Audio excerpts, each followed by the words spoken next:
Welcome to the Rogue Sun podcast. I'm your host, Bash, and I'm joined by my friends and my fellow hosts, Matt and Charlie. What is up, guys? What's going on? It's Easter, but we're getting down with the devil today. I know it was Easter yesterday, but we're recording all this stuff. Infernals #2, the massive verse of books. It's kind of it isn't a massive verse book, but I mean spiritually we kind of feel that way. And there's been a lot of breaks in between, but I'm excited to get back into the Infernals. We got to read this one early, and we even interviewed Ryan about it, checked it out, and so it's been an even longer wait for some of us, and we've been really excited to get back into it. And the Infernals didn't disappoint, so excited to break it down today. What about you, Bash? I'm good. Yeah, I really like this issue. I continue to really enjoy this series. Really happy to see Ryan do another book with some other great creators. I know Gardner and John Pearson, of course, the great letterer Hassan Otsmane-Elhaou, who's on pretty much every book out there right now. Yeah, how about you, Charlie? Yeah, doing good. Was actually very upset I couldn't join you guys on the last one. Terrific first issue. Yeah. I think it was like a month and a half since I got on one of these things, so it's nice getting back into the swing of things. You know, we got a couple issues this week. Still a little bit before Radiant Black, but we're being patient here. We're being patient. We're holding down the boat. So excited to talk about this terrific new series though. So yeah, really can't wait to get into it. Yeah. I am glad that we have such a good book to look forward to while we, wait for the other Massive-verse issues. It's actually refreshing to read a non-Massive-verse book that's so good. So, yeah. Without further ado, I'll put up the covers here. Yeah. So yeah, and I did love your guys' first episode. It's always nice actually being able to listen to them. So yeah, it was a good first episode. You guys had lots of positive thoughts on the first one. So yeah, it was good stuff. Yeah. It's got the cover A. Yeah. That's the cover A. I didn't get a picture of the cover B, but there is a variant. It's also gorgeous. So check that out. This cover, of course, by artist John Pearson, the series artist John Pearson. Love this cover. At first I was honestly I don't know about you guys, and I'll ask you this right now, but when I bought this cover, obviously I understood what was happening with the father, like overshadowing the son in a way. But I was wondering what the hell the green things are. But I'm like thinking to myself, it could just be an abstraction because reading a book about the devil and shit like that.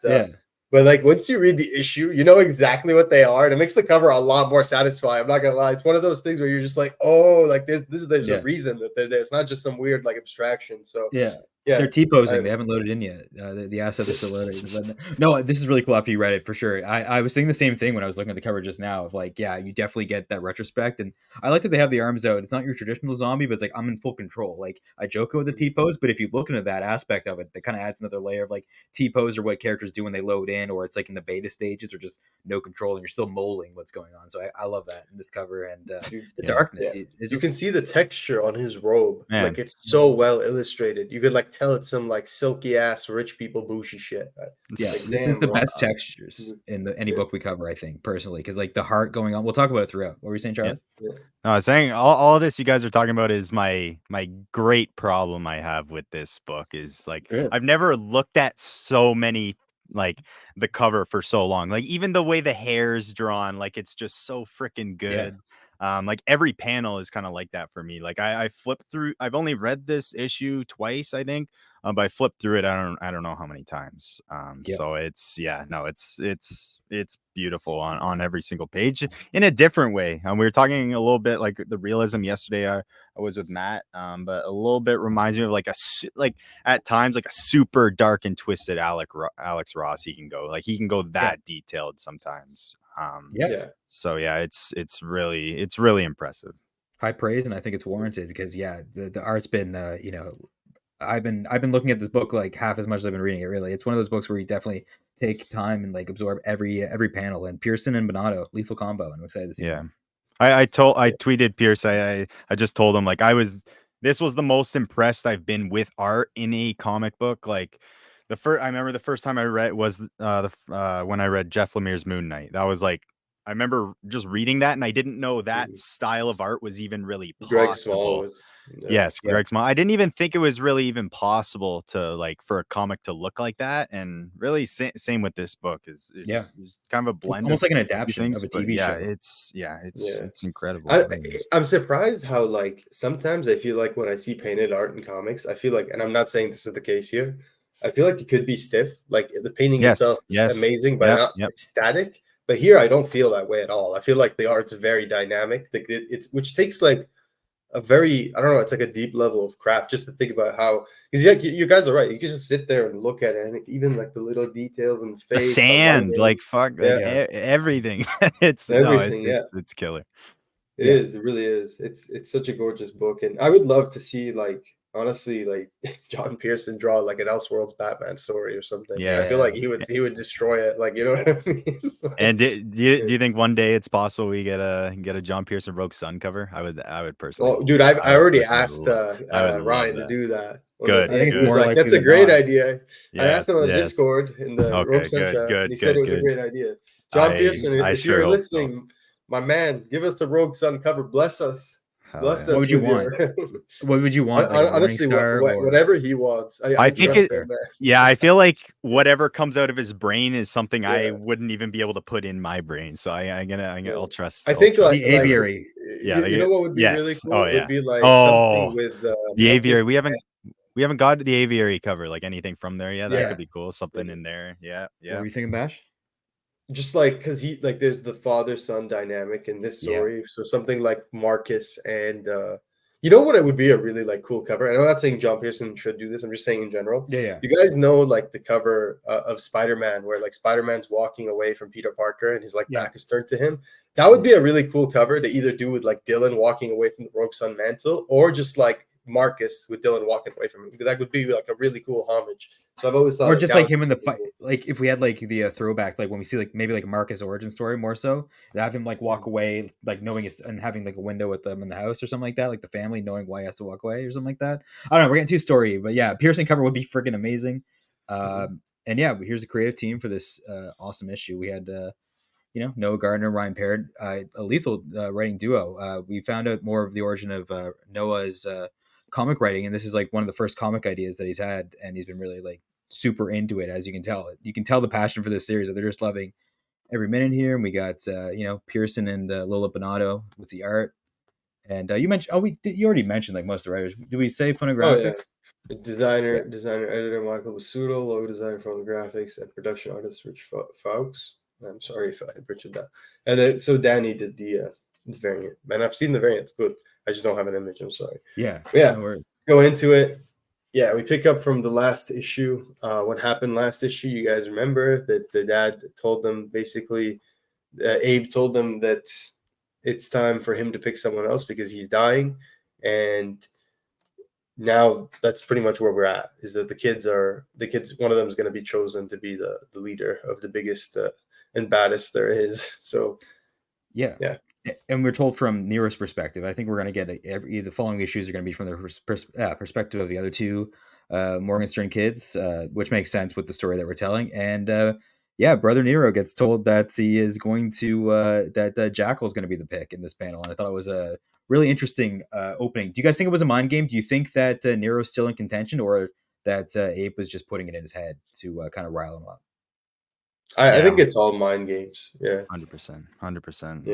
Yeah, I'm with that. Definitely mind games. That he wants to see how everyone's going to react. Yeah, 100%. I'm curious to see what the tests are with the other two. Those could be interesting. They don't seem as like ego driven, really. So they could definitely be pretty interesting. But yeah, I really first of all, like from the first issue, like I love the concept of the story and everything, but at the center of everything, like the characters in these three is insane, and I love how we're gonna get kind of an issue to spotlight each of them, so that's awesome. But just the characters at the center of everything, it's amazing. Nero's kind of funny. He makes me laugh. He's pretty funny. But who I know Matt's favorite, but just real quick, if you had like, let's say a grocery store, you needed someone to take over for you, who would you pick off limited knowledge? With the prices of the grocery stores are very similar to hell, actually, so it's kind of the same thing. But no, these days, Bash, what would you pick?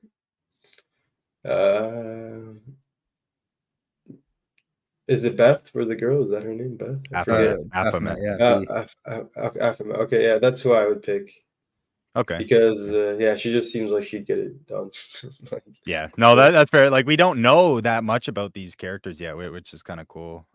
Jackal kind of seems like, I don't know, he seems like kind of the guy that's not as bad, but he also seems a little suspect himself. So I'm really curious to get into Jackal himself. That's the thing. It's what do you want? Do you want like a clean burning hell, like a hell that's like cleaned up and like actually good, doing good, or do you want someone who's gonna be living up to that, the Bethlehem, what they expect, true. which is Lucifer's heir, someone who's gonna be devilish, demonic, and doing things the wrong way, right? So it depends on what you want. I think, if you want hell to continue, I mean, look at Nero. He's so erratic and stuff like that. You can see that he would be. I don't know. It was a good character study of Nero, and we got to see how they all reacted in this trial. I think it wasn't just Jackal getting the trial with the run-in with Rain Driscoll. I think that Nero and trying to like, if he can take the back seat and watch things, we're getting kind of off track here, but yeah, Charlie, who would you pick? I think Jackal, just the limited knowledge we know now, he just seems like the most responsible. Like he's actually like last issue, we saw him actually try to end a conflict. Like he seems kind of the least dirty, one of the three. Even-handed But a yeah, little bit, yeah. yeah, I'm just excited to learn more about them to kind of know that. But I'm curious. Kind of, I'd like to see kind of what Abraham was more like. Like, does he want someone to pick someone exactly like him, like you were saying, like that did things like him, or does he want to change things kind of now? So, or doesn't matter to him. I love the composition of this panel. Look at him; he looks like a priest there with the way he's standing, and everyone's kind of like bowing down, looking up to him. It's so like inverted. Like this book is like a work of art. Like this is one of my favorite books. It's really a gift that we get to talk about it. Honestly, like I'm pumped about this series. Yeah, not to derail you. But, good. What do you call it? He's not gonna pick him. The Abe tells him basically why it's not gonna be you. I'm thinking about Jackal, which is funny considering, right? He starts with sentimental, like Nero's all sentimental about his dad, like, oh, like I'm the firstborn. There's a connection there, and then he's just like, yeah, fuck that. There's no connection. Like this guy. Kind of see, he was expecting it. He was expecting it for sure this whole time. I think it kind of seemed like he was maybe even preparing for it. Like if he expected this, maybe he's been preparing for this whole time. But yeah, the face is so cool. Good. Oh, yeah. It's like I love how this moment right here where he finds out, it's like so dramatic. Like the colors all flushed out, but you can see his shadow. It's a really nice. It's like a deadpan. There's another moment that's kind of similar where the art style changes, where it's like, oh, like reality sets in, like later on when you realize with Rain Driscoll that the it's not going well and he doesn't care about your stuff, right? Like that's the rug pull moments in this are really good. And like, look, it's like Hector Salamanca there in the bottom right, like ringing the bell. It's so good, and the panel sticks with you, right? You just feel it, and it also reminds me of Calypso from Really Twisted Metal. Like, it's just so good. Yeah, all of his faces are pretty creepy. He's not looking too good these days, for sure. Yeah. Abraham. He's good. But yeah, I did really love this, and it set up, I think, Nero, and kind of later on, maybe he's gonna have all these doubts. Maybe he might try to fuck with Jackal and try to, I don't know, make them look worse. The kids could maybe split kind the of get his too. spine. Yeah, you never know. It's interesting that like the conflict is that like they're gonna fight some. Well, what's her name makes a joke that she calls him Gen Z Gandhi, which is like someone who's on the other side. Rain Driscoll, yeah. So what a name! Which is like, it makes you think like, okay, who are we dealing with? And I don't have an image because again, we want you guys to buy the book. But when you look at this guy, he looks like a very ordinary dude. Like he doesn't like seem like the most, like not even like a business type. It's interesting. Yeah. Like, okay, he looks like a very just normal, ordinary dude. I would say like a young dude, like younger generation. But it's actually his convictions that are quite interesting. And it makes me think like, is he like an angel? Is that the implication? Or that he's on the side of the angels? Like something like that? Because it seems like he's on the opposite. Yeah, he's on the opposite side. He's working with like the divine. So it's really interesting to see how his goals are they seem pretty altruistic. Like dude's giving away, important technology without even like cashing it in just to help people. And he's doing it for the transformative power of technology in terms of like creating a paradigm shift within the way people think and perceive capitalism so that they can change to more, like good ways or whatever. Like there was a line I'll put out here. He says, an unprecedented gesture of generosity and benevolence that will transform the way our society conceives of business and the function of profit. Now think, would any investor associated with that kind of grace ever turn around and withdraw their support? Yeah. So he's really smart for sure. It's interesting because Yeah. it'd be like you could tell if like BP would have an oil spill or something like that, how like the negative effects of businesses and how that would affect. Like this is actually like a big game changer that I wouldn't expect to get dropped into our laps in issue 2 here. It's a kind of a big thing in a story that's already pretty wild, but the Epiphany has has a lot to do with it. What do you think, Charlie? I'm still curious if he actually, I don't know if he, yeah, I'm curious if he is divine himself. Did he get this idea from the divine? Is it even his, or is it just something the divine kind of gave a person to kind of bring into real life, you know, to kind of, Yeah. I don't know, tip the scales a little Yeah. bit. So that's, yeah, I have a lot of questions about this guy. That tattoo on his neck, I don't know if you guys know any, or is that just a random design? There's like 2 little cubes, kind of one goes inside another. I don't know if It's that's a interesting. little hint to something as well. But Yeah, yeah, it's like a Venn diagram. he's a cool villain. He's a cool villain. He is different from anything like we've definitely been reviewing on the show for sure. And yeah, I love the way he kind of carries himself. He's just very confident with this whole thing, and I love his whole thing of like, oh, people like the people using these products won't care where the money comes from, which I guess we still don't know where this money's been coming from, really. So that's another big question. What has this guy been doing? What's led him up to this point? Yeah. Yeah, he's The next intriguing. pages are big pages. We got like a huge splash page, which is, if you think the art so far has been insane, wait till I show you this one and like boom, look at that. But my first thought is like, are those he's, you know, get Abe kind of talking about what he wished he did more, kind of his regrets. And I'm thinking, are those supposed to be like what's personification of the 7 deadly sins? Like, is that the idea? That's what Yeah. I thought. Yeah. That was my interpretation of it. Yeah. So That's what, yeah, it's really interesting to see how he's thinking. This page is freaking amazing, and I think if you read the back of the book, like after the end of the issue, you can see that they showed the process for this page and how it was created, and it's beautiful stuff. So if you're enjoying John Pearson's artwork, make sure you go check the back. But yeah, what would you guys think of this? Like the page right after this is another banger too. Like these are 2 really big. Like when you're flipping the pages, right? Because that's what we're talking about when you're reading physically. Like when you see this, you're mind blown, and then you see the page after, especially when you read that last piece of dialogue at the end there. He says, "I'm sorry, Abraham, you are needed urgently at the residence." And he says, "Can't he have?" His current wife says, "Can he have a moment's peace?" And Abe says, "It's okay, darling. What seems to be the trouble?" And then he says, "Well, sir, to put it bluntly," and that's where you get the next big page, guys. Appreciate this page real quick because we're about to get a big one.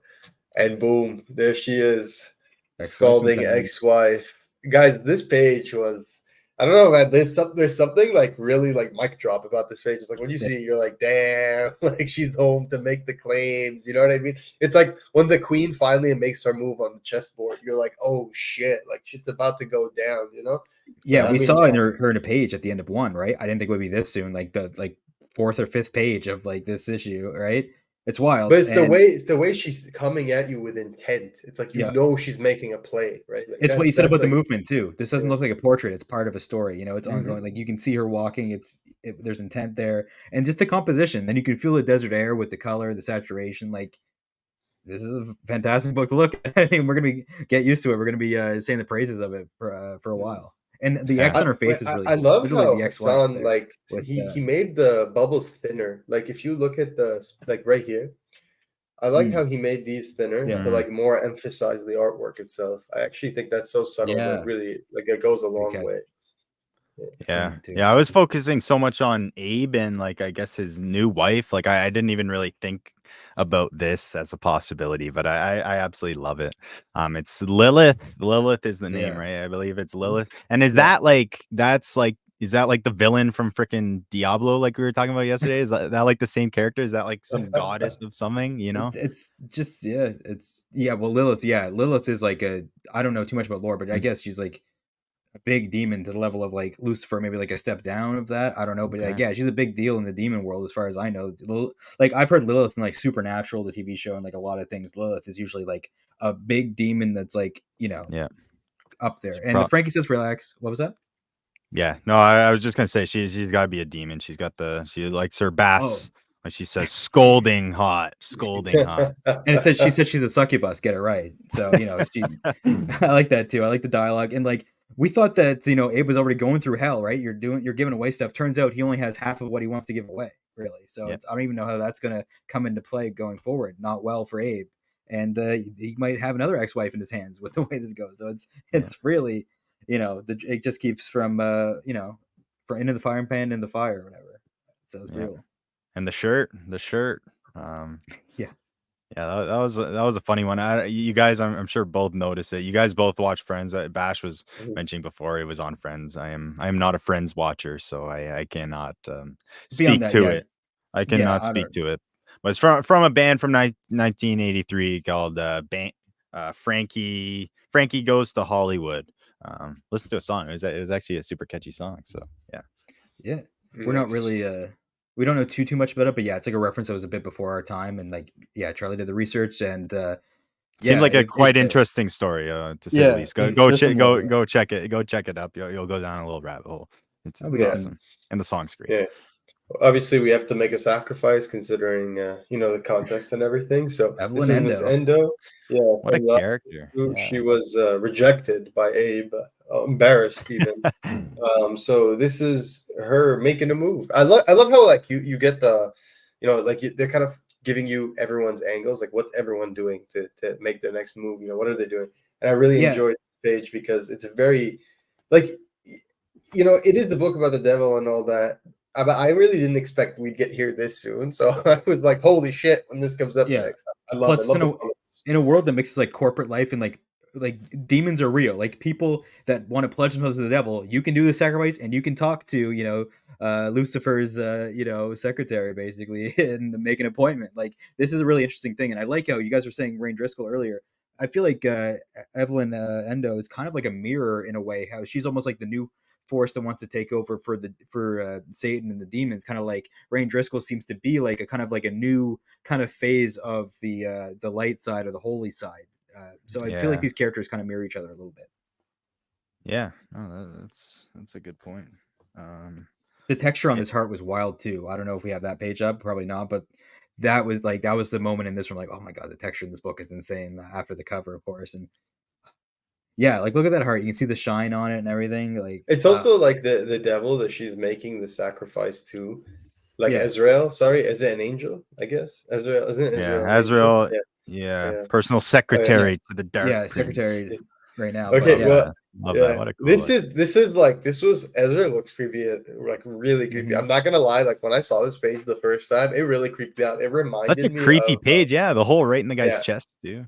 Are these like biblically accurate demons? Because we saw the biblically accurate angels at the end of one, so I like the vibe. If we're going through that, there's a lot of cool stuff to do. Yeah. I'm not sure, but you can feel the hiss in their voice, like very Tim Burton-esque character, like especially with this awesome lettering right here. Again, very subtle but masterful stuff. And this really creeped me out. It reminded me of the first time I read the Department of Truth issue where you get that like character that eats the babies. You know what I mean? Like that, like it really took me back to that. I was like, Jesus, like that. That's the last time I remember being like super terrified of a character that way. But the incredible page from John Pearson. This issue, they were really cooking in this issue. And in the next few pages, we don't want to show you guys all the artwork because that would be cheating.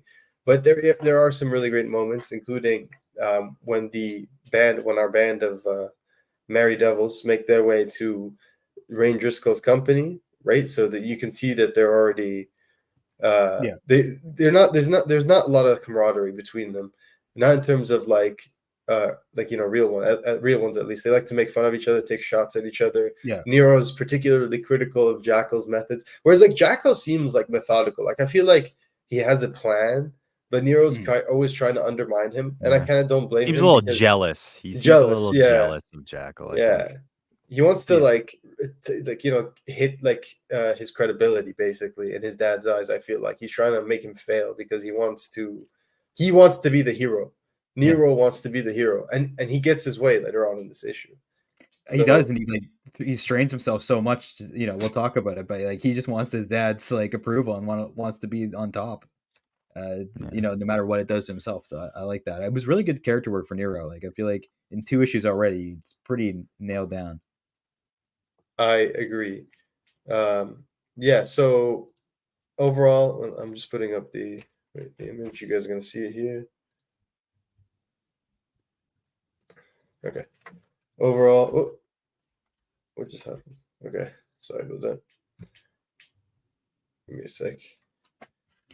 Yeah, no worries. But yeah, no, this issue I really like with B. She didn't get a ton to do this issue. She kind of was just like snarky and stuff, but still, I can't wait for her issue. And here we go. Yeah, the face here was so real. Like it was like seeing Yeah. Gollum or a Bilbo when he he like leaps at the ring. Like yeah, it was like that. Yeah. So Yeah, good. we got the awkward meeting between Lilith and Abraham, and well, the reunion between Lilith and Abraham. But then obviously she gets to see his new wife again. His new wife gets pretty triggered because, like, even though she seems like pretty friendly and like honestly nice, pleasant overall, there's that moment, like you guys said, this moment right here. The thing is, he's a fucking liar. It's great. And she's like, "Do you know nothing about this man?" And she's instilled that doubt into I don't know her name, but his current wife. So she's Olivia. just upset. She leaves. Olivia. Okay, she's gone, and I just thought that was such a powerful moment that, like, even like at the end, she like sucked the color out of the room. Yeah. Like, she left all the emotions and took it with her. You just like, you know what I mean? She took everything away from the guy. Yeah, loved it. Yeah. I added a lot to the story, just like her. Yeah, but now we know, like, it's not even really Abe's his empire to give, right? Like we know now she owns 50%. So now she's the sole owner now. So I love this part. I love this character just kind of thrown in here. Just another awesome addition. Yeah.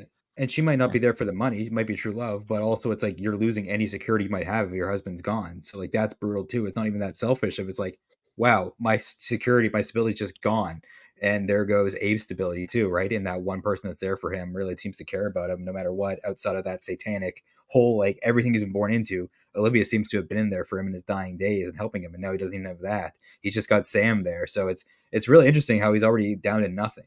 So we'll see how that goes, but it's not good for Abe. Yeah. So on the other end, we see that Rain has divine protection. So he saw right through the plan of Jackal. It's very much chessmate right there because there's nothing they can really do. That's when Nero decides that he's taking matters into his own hands. We're not going to show these pages because it's pretty much like more of the money shots, and I want people to go check out the book, of course. But if you've read it, you know what we're talking about. There's a glorious, incredible page with Nero just like his eyes lighting up. He just almost looks like the Undertaker, and he just like starts glowing red, and he's like, "I got this," and you feel like the echo of the lettering because you see them in like in bigger letters behind the actual bubble, and that's where he does the mind casting thing. The power of Satan compels every last one of you, and he starts taking over all the soldiers, all of the security in the building at the same time. And the worst part is the whole time he has to hold it for like a certain amount of time. It's clearly straining him because he's never been able to not only hold these many people, but they're telling him you're not meant to be able to control this many people. Yeah. So he takes them to the elevator. They make their escape. They just get away with it while he's monologuing the whole time. Very, very very self-deprecating, like monologue. He's just like shitting on himself. You know, he's trying to push himself further. And I thought this was fantastic. This really brought like the issue home and made it like such an intense issue. Like this is the kind of thing where we talked about how this Noah Gardner has like a movie TV writing background, I think, and you can tell that this would be a fantastic like TV show episode. Like this would be like a huge moment. Everyone's like jaws drop it and they're like, oh my god. And so I thought this was excellent. I thought again the artwork's incredible, dialogue is on point. Love the lettering. I love how the monologue appears on the page. Like no, just think about dad, and then just like think about the look on his face. But it's like on top of the elevator in small letters. It's really like really felt that emotional, impactful. So love that. Yeah, what'd you guys think? I love the like blurred out effect too when they're all like green because it's like their consciousness. It doesn't even matter what the shape is; they have no control. It may as well just be this like censored blob, right? Like that's a cool design, and it was a cool little scene of like stuff happening like just physically and actually like going down, as well as a character moment seeing how far Nero will go for his father's affection, and that they can kind of withhold against the angels, but not completely. Like it is a force they have to deal with, and they've never really used their powers on more than two, right? So he's not used to this group of people. So that's interesting. Yeah, they definitely have a limit to their power for sure. I love just seeing the strain on it, and definitely my favorite part of the issue was seeing him come out of the elevator. And then you see like the ... fuck like running all through his body, just showing the pain of throughout his whole body. Just love Exactly. that. We see Baphomet using some fire, some fire magic right there. So yeah, she's got some skills we don't know about still. So yeah, she's very intriguing. The flaming Very- handcuffs was a nice touch. Yeah. Yeah, and the worst part is that obviously we're thinking like we're getting towards the end here. It's just going to be an issue where they secured what they needed. They get the payload, and as they they walk to their car, you are the reader, and they think the characters think that the mission's done, like we've made it. But then the car explodes and boom, and we get these two creepy little fuckers, and they're like, Yep. your grandfather sends his regards. And this is very this kind of like took me back to Ice Cream Man. Like I don't know why, it was very creepy. So love this page. I can't wait for the next issue. This got me hyped. Like I was this is how you end an issue. Yeah. Go for it, Charlie. No, I was just gonna say, do you think we're gonna get a lot of combat? Like I'm curious how he's gonna draw combat. Like we've seen a little bit of action, but we haven't really seen a lot of his art in motion. So I'm really excited to see what he can do with that. Yeah, I'm interested in that too. Yeah, designs. It's like that horror movie where someone came into someone's house and like made them. It was something like the Something Games or whatever. They had that creepy smile. Like it's like that wide smile is like iconography that you see that in a lot of horror movies. I'm all here for that. And no, they're really cool. Do you think this was Evelyn Endo's doing that? We saw she spoke to them about replacing these guys. So do you think the Lucifer already knew, or this is directly the result of Evelyn? I think you might be onto something there with the didn't even think about that's that. Probably I didn't even consider that's that good myself. Yeah. So, I'm gonna say that makes a lot of sense. That makes a lot of sense. I'm gonna go with that now. Safe bet. Yeah. But there's no safe bet in which kid you want to pick, I guess, for the successors. So this was a really good second issue where we got I feel like we've got a lot more info on these characters' background, introduced a couple new ones, and we still got a good pace going. Like I think this is gonna be a hell of a volume once this is all said and done. Yeah.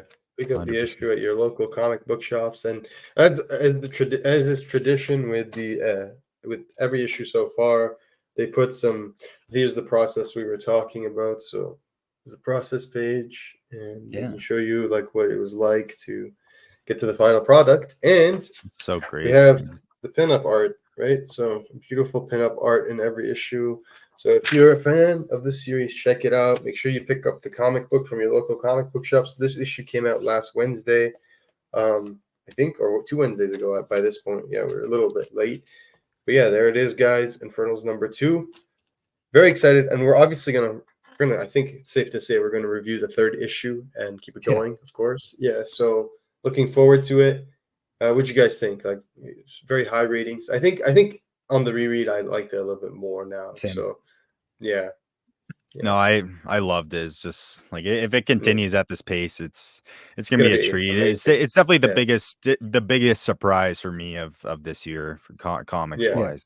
Like just not knowing about it. I was very impressed. Like we're on a secret right now. We're on a secret. Yes. I was very impressed. This guy literally he does art with a blow, like with a hair dryer. He usually has his hair dryer up to his art, and he's like kind of melting the pencils into itself to shade it. I was like, what the hell?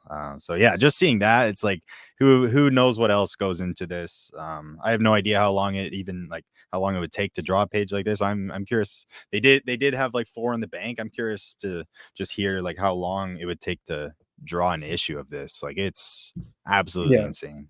Can't be an easy feat. Yeah, hell of an issue. Good stuff. Can't wait for the next one. Yeah, agreed. And another awesome cover, another creepy that cover with the next April. That's super cool. I was actually a little hoping for, and I guess it is a #1 thing. I did love in the first issue, like they had those little previews of the next issue, like those little couple panels. I always love that. So True. I would like to see that make a return, but if it doesn't, I'll live. I'm okay. Yeah. Great stuff. Yeah. We love this issue. Can't wait for the next one. We'll check that out once it comes out. Hopefully no delays. And yeah, we're gonna keep the reviews for Infernals going up until the next arc of Rogue Sun returns in May. And we're still gonna keep the Infernals reviews going after that. As long as the book is going, we're gonna talk about it because we're really enjoying it. If you wanna support this show, please like and subscribe to our podcast. Review us on your podcast aggregators or your your podcast devices. We really appreciate it. And actually, it goes a very long way. And if you like the Massiverse, check out the Reading Your Black podcast. That's where we talk about all the other Massiverse titles. Anyway, this is it for now. We'll see you next time, where we're probably going to be more sacrifices, more blood. Anyways, take care, everyone, and go Rogue. Woo.